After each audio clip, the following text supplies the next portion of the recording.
Mejor TV en coproducción con la Clínica Osmo presentan.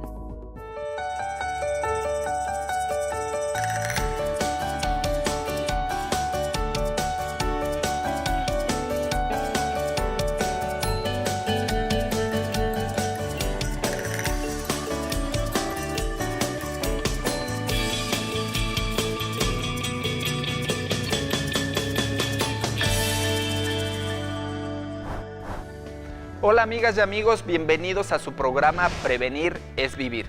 Hoy platicaremos sobre el cáncer de pulmón. En el mundo, el cáncer de pulmón es la principal causa de muerte por tumores.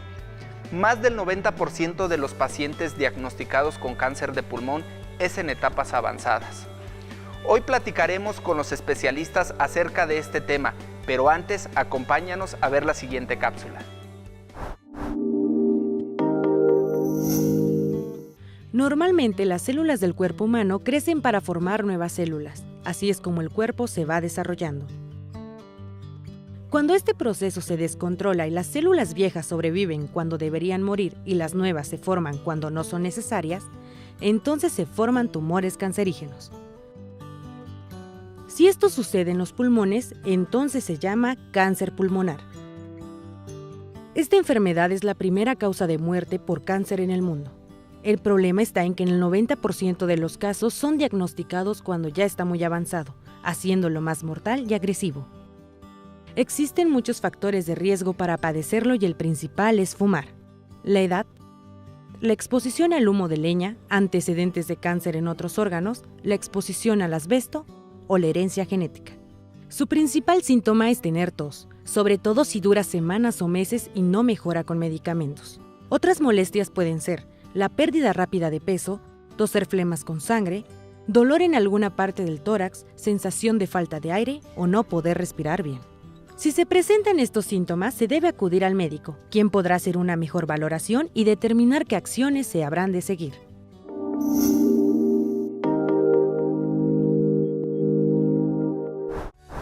Hemos escuchado información general acerca de los factores de riesgo para desarrollar cáncer de pulmón. Seguramente tendremos muchas dudas acerca del tabaquismo, de la exposición al humo de la leña, pero para ello nos acompañan especialistas, la doctora Andrea Colli, neumóloga broncoscopista, y el doctor Carlos Hernández, oncólogo médico. Doctores, bienvenidos. Carlos, ¿nos podrías platicar qué es el cáncer de pulmón? Gracias por la invitación, Víctor.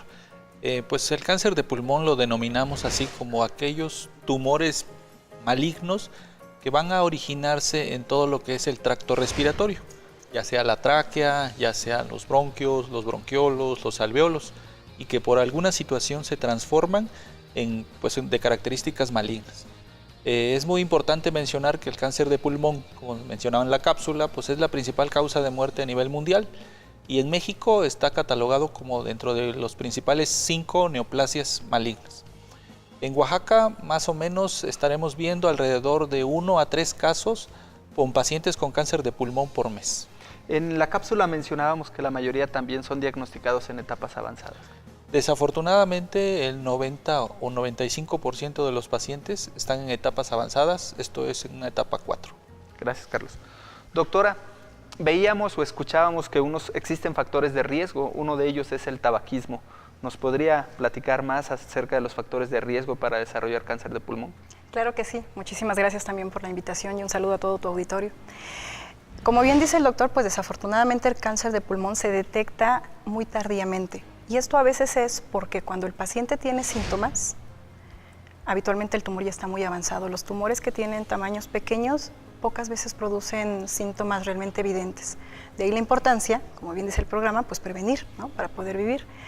Y el tabaco representa uno de los principales factores de riesgo, no podemos negarlo. Dentro de todos los tumores malignos que existen, 20% de ellos están relacionados a tabaco. Pero si hablamos específicamente de cáncer de pulmón, el 70% de los cánceres de pulmón tienen asociación con tabaco. Por lo tanto, fumar es un factor de riesgo. La exposición a asbesto, por ejemplo, en las personas que trabajan en la construcción, también se considera un factor de riesgo. El tener antecedentes en la familia de cáncer de pulmón o en cánceres otros sitios también lo predispone. El tener cáncer en algún otro sitio también predispone a la formación de cáncer de pulmón, pero cáncer metastásico. Sin embargo, también existe un pequeño porcentaje de pacientes en los cuales no se puede encontrar un factor de riesgo específico. Hay algunos factores que no están plenamente establecidos, como por ejemplo la exposición a humo de leña.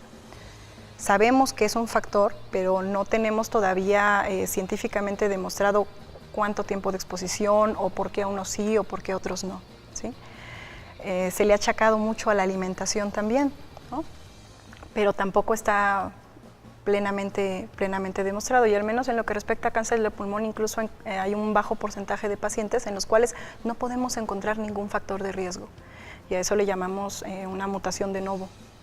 No hay factores de la familia, no fumó, no tiene exposición a asbesto, a humo de leña, y de repente el paciente lo desarrolla.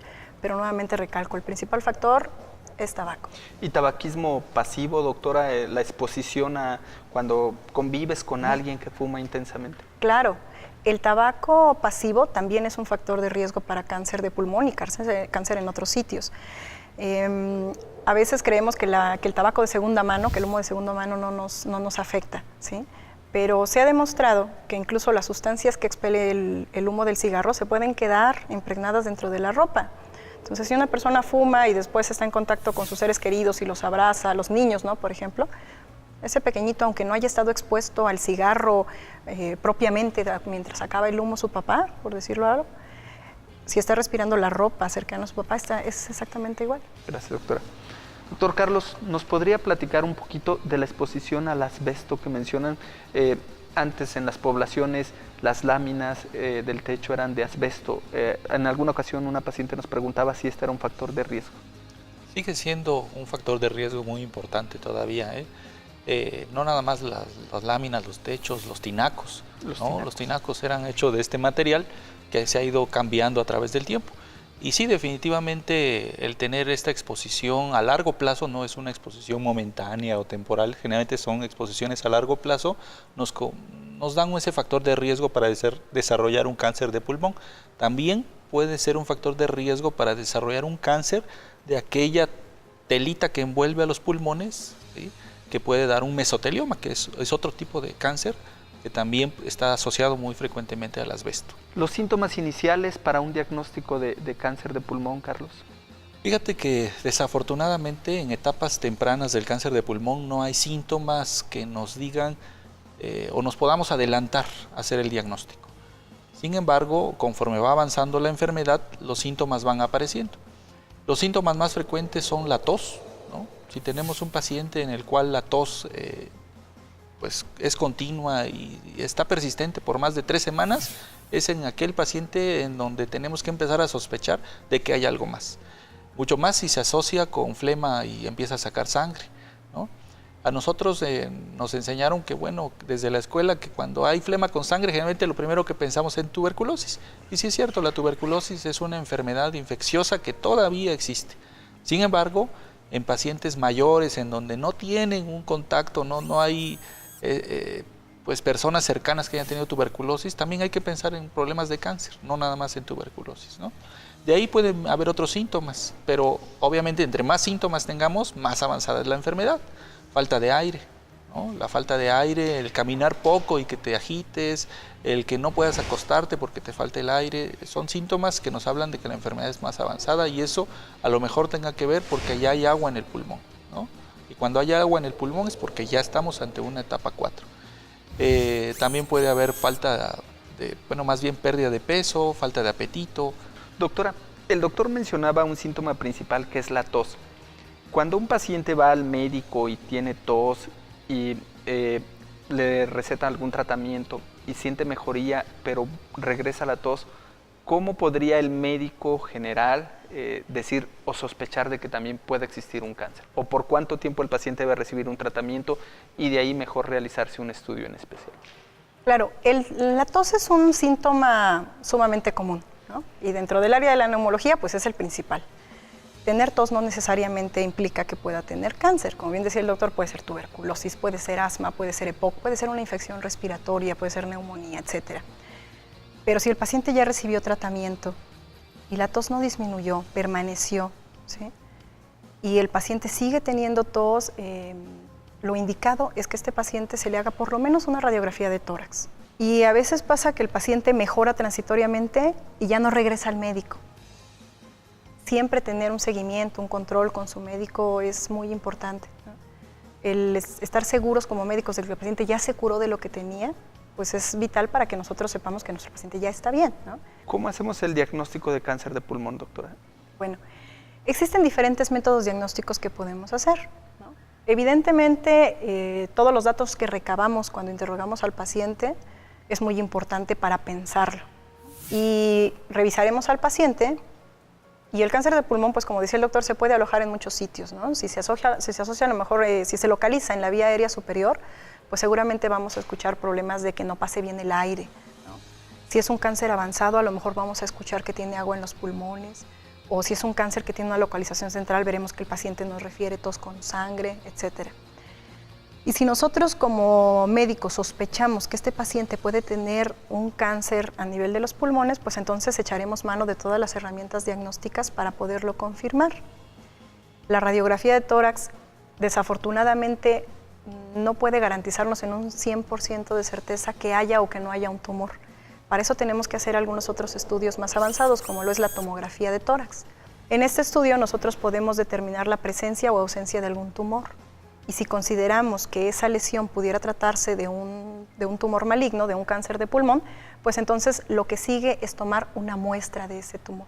Pero habitualmente entre procedimientos de broncoscopía y procedimientos de biopsias guiadas por tomografía son las dos formas más accesibles de poder tomar una muestra, porque lo más importante es tener una biopsia, que es un fragmento del tumor, para que esta biopsia se analice con un especialista, que es el patólogo, y el patólogo determine si esa muestra tiene células malignas y nos dé nombre y apellido, porque es muy importante saber el tipo específico de tumor, pues de ello dependerá también no solo el tratamiento, sino incluso también el pronóstico. En el cáncer de pulmón, ¿existe la posibilidad de realizar un tamizaje, un screening de los pacientes? Sí se puede, y la manera en que podemos hacer el screening es de aquellos pacientes que tienen un tabaquismo muy importante, y que están entre 50 y 75 años, y la manera es realizando una tomografía. Seguramente alguien del público en sus casas se ha de preguntar, bueno, ¿cómo consideras fumar mucho? Lo del índice me gustaría mucho que lo aclaráramos, y a partir de qué medida del índice el paciente dice, yo soy un fumador bastante fuerte, sí, y considero hacerme la tomografía. Las personas que tienen un índice arriba de 20 y que tienen más de 50 años y algún factor de riesgo extra son los indicados para hacerse esta tomografía. Entonces, una cajetilla tiene 20 cigarrillos. Entonces, si un paciente fuma una cajetilla diaria, en 20 años ya tiene riesgo para poder desarrollar cáncer en cualquier sitio. Entonces, una cajetilla diaria por más de 20 años ya es riesgo. Si el paciente fuma media cajetilla, es decir, 10 cigarros, bueno, pues ahí tendría que llegar más o menos a los 40 años de fumar para que lo consideremos. Pero si el paciente fuma 2 cajetillas diarias, en 10 años ya consiguió ese índice. Si fuma 3 cajetillas, en 7 años ya lo consiguió. Entonces, aquel paciente que haya fumado por más de 10 años o una cajetilla diaria, son pacientes que ya pueden tener el riesgo. Y como decía el doctor, recientemente se ha actualizado más esta cuestión del tamizaje, ¿no? De la prevención. Muchos pacientes que fuman, ¿sí?, no saben que existe una forma en la cual intentar determinar a tiempo o lo más temprano posible una tumoración, porque recalco, cuando ya tienen síntomas, el tumor ya está avanzado. Por eso es que no podemos diagnosticarlos en etapas 1 o en etapas 2, cuando todavía podemos echar mano de otros procedimientos que le pueden dar una sobrevida mayor a nuestro paciente. O una curación. O una curación en algunos casos, ¿no? Hemos platicado con los especialistas acerca de cuáles son los síntomas para un diagnóstico oportuno del cáncer de pulmón, de igual forma los factores de riesgo, recalcando el tabaquismo. Vamos a continuar platicando con ellos, pero a continuación vamos al corte promocional.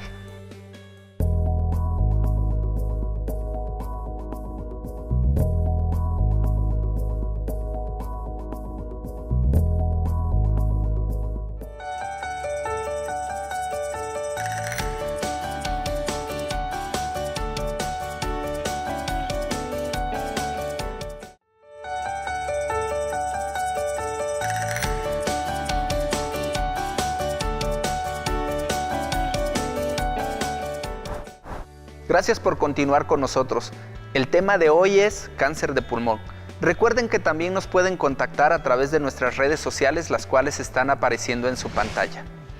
Antes de continuar platicando con los especialistas acerca del tratamiento y las etapas de diagnóstico del cáncer de pulmón, a continuación veamos el siguiente reportaje del señor Leoncio, quien tiene cáncer de pulmón.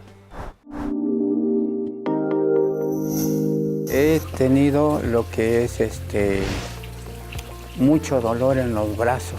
Ya no podía hacer útil mis manos para tallarme la cabeza por el baño y ya no podía hacer otros movimientos.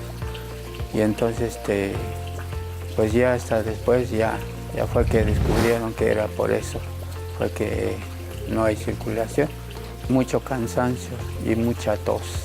Sí, eso es lo que sentíamos cuando empezó. Me estaban haciendo muchos estudios y por medio de ahí encontraron el mal. Y era el pulmón que estaba mal ya con el cáncer.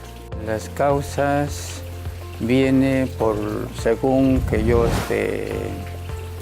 observía cosas que hacen uno en el trabajo, ocupar ácido, y entonces y por medio de eso me dijeron que por eso empezó ese mal.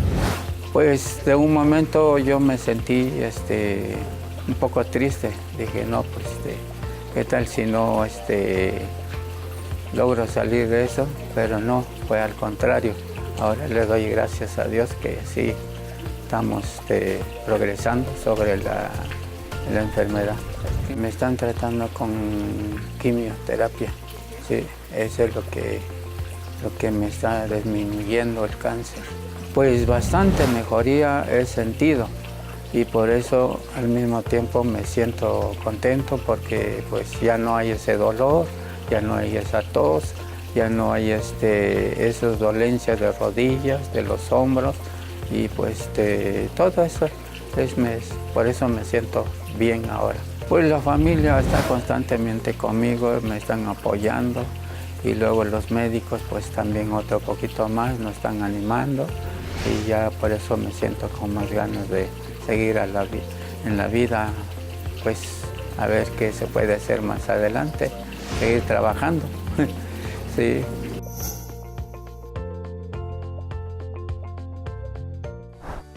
Hemos escuchado el testimonio del señor Leoncio, quien tuvo cáncer de pulmón y que nos platicó acerca de los tratamientos de la quimioterapia que recibió, pero para continuar platicando más acerca de ello nos acompaña el doctor Carlos. Carlos, ¿nos podrías platicar cuál es el tratamiento del cáncer de pulmón?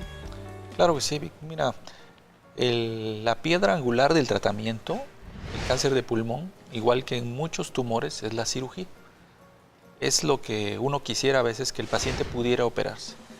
Desafortunadamente, como mencionábamos, más del 90% de los pacientes no son candidatos a cirugía, ¿no? Entonces, cuando ya nosotros etapificamos a un paciente, cuando se hace el diagnóstico y ya sabemos que se trata de un cáncer de pulmón, el patólogo nos informa cuál es el nombre completo de ese tumor.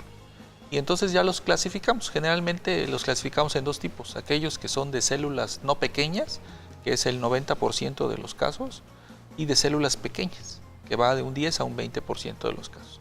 Entonces, ya que tenemos ese diagnóstico, vemos la etapa que tiene cada paciente.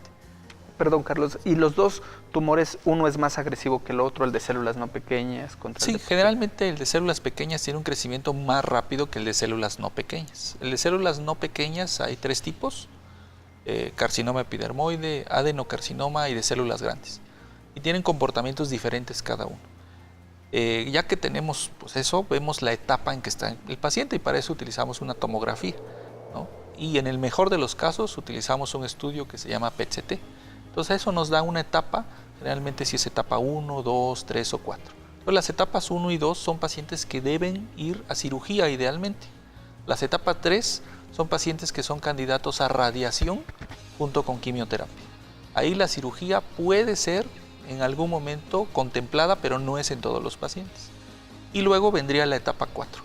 La etapa 4 va a depender si el paciente tiene un carcinoma epidermoide o no tiene un carcinoma epidermoide de los que son de células no pequeñas. Los que son células pequeñas son aparte. Entonces, los que son células no pequeñas, si son carcinomas epidermoides o células escamosas, la quimioterapia es el único tratamiento que existe para esos pacientes. Los que son no epidermoide, que serían adenocarcinoma y de células grandes, para ellos tenemos que realizar estudios de biología molecular. Se hace la determinación del receptor del factor de crecimiento epidérmico, buscamos mutaciones en este gen y vemos que algunos pacientes que tienen mutaciones en este gen ya no son candidatos a quimioterapia. Ellos requieren tratamientos tomados, ¿sí?, y que no son tan agresivos como una quimioterapia y son más efectivos que la quimioterapia. También buscamos algunos otros determinantes como es el ALK. El ALK también nos determina si es positivo, no requiere quimioterapia como el tratamiento ideal y requieren un tratamiento dirigido, una terapia blanco para su enfermedad. Y también tenemos la determinación de un receptor que se llama PDL1, que más o menos está expresado en el 20-30% de los pacientes, y si los pacientes están positivos a ese receptor, tampoco requieren quimioterapia. Lo que requieren es algo que se llama inmunoterapia, que hoy en día existen 3 fármacos indicados para este tipo de tumores. Hay tratamientos también en el cual no son quimioterapias y nos van a dar tratamientos de mantenimiento, se llaman, en el cual los administras por mucho tiempo en forma intravenosa, como son antiangiogénicos, pero no te van a dar los efectos tóxicos de la quimio. Es importante entonces recalcarle a los pacientes cuando son diagnosticados con cáncer de pulmón, doctores, la importancia de tener la biopsia y de mandar la patología, ¿no, doctora? Para determinar todos estos marcadores, porque realmente actualmente los tratamientos ya son más dirigidos. Sí, claro. Tener la biopsia es lo más importante para poder tener diagnóstico. Si no tenemos biopsia, no tenemos diagnóstico y por lo tanto no podemos dar un tratamiento adecuado. Gracias, doctora. Es momento de escuchar la voz del público para que los especialistas nos aclaren las dudas. Mi pregunta es si todos los que fuman cigarro les da cáncer o por qué algunos sí y algunos no. Quiero preguntar que cuáles son los daños que hace el humo a mis pulmones. Bueno, doctora, si el humo, ¿cuál es el daño que causa el humo a los pulmones? Bueno, hablando de humo en general, ¿no? Como tabaco, como de leña, etcétera, lo que provoca es una oxidación de las células, envejece tus células, ¿sí? Además de que provoca una inflamación crónica de toda la vía respiratoria. Entonces, los pacientes que se exponen a humo pueden desencadenar diversas enfermedades en todo el tracto respiratorio, no solamente cáncer. Pueden desarrollar una enfermedad muy común que se llama EPOC, que significa enfermedad pulmonar obstructiva crónica. Que es donde les falta mucho el aire. Les falta el aire, tienen tos, les silba el pecho. ¿Sí? A veces se confunde con asma, pero habitualmente si el paciente tiene factores de riesgo y los estudios de espirometría demuestran obstrucción bronquial no reversible, pues es EPOC. Nos puede provocar bronquitis crónica, que yo creo que entre EPOC y bronquitis crónica es de las principales enfermedades a nivel respiratorio que vemos en nuestro estado asociadas a la exposición a humo de leña. ¿Sí? Pero también nos puede provocar otro tipo de problemas, ¿no? El humo de tabaco puede provocar gastritis, puede provocarnos envejecimiento de prácticamente todas las células, piel débil, cabello quebradizo, ¿sí? Problemas a nivel digestivo. Y la predisposición a formar un tumor no solo en la vía respiratoria, sino prácticamente en cualquier parte del cuerpo. Lo ideal es que existan estufas ecológicas que tienen un dispositivo, un tubo que permite que el humo salga fuera de la casa y con eso no lo quitamos al 100%, pero podemos minimizar mucho el riesgo. Y pues evidentemente no fumar, ¿no? Y si es una persona que tiene antecedentes en su familia de tumores, pues hacerse revisiones frecuentes, ¿no? Acudir con el médico para que determinemos si es candidato a algún estudio de screening, algún estudio de prevención. Gracias, doctor. Carlos, ¿por qué a los que fuman a unos sí les da cáncer y a otros no? Bueno, afortunadamente no todos los que fuman les va a dar cáncer, ¿verdad? Pero no hay duda que es el principal factor de riesgo que existe. No nada más para el cáncer de pulmón, sino para cualquier tipo de cáncer es el principal factor de riesgo. ¿Y por qué? Pues obviamente van a influir otros factores, ¿no? Habrá pacientes que fumen más que otros, o sea, habrá unos que fumen un cigarro al día, habrá otros que fumen 10, 20 cigarros al día. Entre más intenso el tabaquismo, más factor de riesgo estás poniendo. También va a depender de la susceptibilidad genética de cada individuo. Hay individuos que pueden eliminar las sustancias más fácilmente que otros. Entonces, hay varias cosas que influyen en todo esto, pero sí, no todos los que fuman les va a dar cáncer, pero es el principal factor de riesgo, ¿no? Y si la gente no fumara, pues seguramente no existiría o sería mínimo el porcentaje de cáncer de pulmón. ¿Existe alguna diferencia entre marcas de tabaco, doctora? Los cigarros que no tienen filtro, pues pueden introducir más fácilmente hacia la vía respiratoria sustancias que llamamos benzopirenos, nitrosaminas, que tienen mayor riesgo para desarrollar cáncer de pulmón. Ahorita pues ya existen pocos dispositivos, ¿no?, que no tengan filtro. Con respecto a marcas, ¿no?, algunas de las sustancias que le añaden a los cigarros que son mentolados son un poquito más fuertes, ¿no?, porque incluso ya tienen saborizantes, ¿sí? Entonces, pues los saborizantes finalmente son sustancias químicas no naturales que de alguna u otra forma pueden interferir dentro de tu división celular. Bueno, doctores, pues muchísimas gracias por acompañarnos. Es muy importante recalcar que para cáncer de pulmón la prevención es mejor dejar de fumar. Sí, y a mí me gustaría añadir algo muy rápido. Claro, doctora. Que las personas que nos escuchan, por favor, no caigan con charlatanes. Desafortunadamente existen muchas personas que a veces, no siendo médicos, ¿sí?, garantizan que puedan curar a una persona de cáncer. Entonces, que si los jugos, que si los tés, que si compres esta medicina que es carísima y que le va a funcionar y que cura el cáncer. Existen muchas cosas que pueden ayudarte a sobrellevar mejor el cáncer y el tratamiento, ¿sí? Pero por favor acudan al médico. Siempre tiene que ser un profesionista, sí, y siempre lo hemos Cuiden platicado su acá. salud. Y efectivamente, prevenir es vivir. Invitamos siempre a los especialistas que van a abordar siempre el tipo de tumor, porque para cada tipo de cáncer pues existen diferentes especialistas. Hemos recalcado mucho, doctora, esta parte de que el profesionista, el especialista es quien debe siempre tratar al médico. Y ante una duda, pues siempre es importante mejor realizarla directamente a su médico, y muy importante pues de que cada paciente es un individuo independiente y no pueden ser todos los esquemas o todos los tratamientos para todos igual, ¿no? Pues bueno, doctores, muchísimas gracias por acompañarnos. Gracias. Recuerden que es muy importante la prevención. El cáncer es curable si lo diagnosticamos de forma oportuna. Prevenir es vivir.